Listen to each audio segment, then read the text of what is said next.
President Biden explained his decision to drop his reelection effort in an evening address from the Oval Office. You may have seen it tonight on Fox. The president says he now believes passing the torch to his vice president is the best way to unite the country. Fox 4's Blake Hansen is in with more on the president's remarks from earlier this evening. Blake. Stephen, Heather, this was meant to be President Biden's explanation for stepping aside, especially since that decision was initially revealed in a letter as the president was isolating with COVID-19.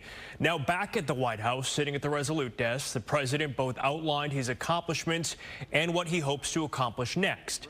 But a bulk of the speech seemed aimed at setting the stakes for the 2024 election. He pointed back to the words of past presidents and the duty of Americans to preserve democracy, and he said nothing is more important than that, including his personal ambition. I revere this office, but I love my country more. It's been the honor of my life to serve as your president. But in the defense of democracy, which is at stake, I think is more important than any title. I draw strength and I find joy in working for the American people. But this sacred task of perfecting our union is not about me.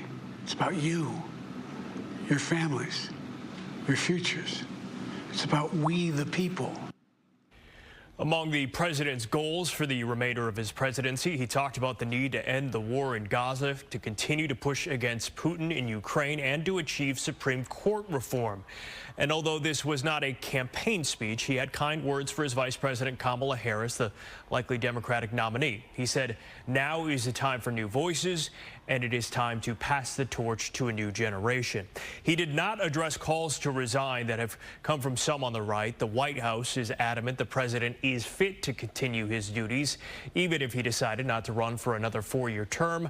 What's yet to be seen is how much of a public-facing role the president will have for the remainder of his presidency, or will he scale back to give Harris a larger spot in the limelight?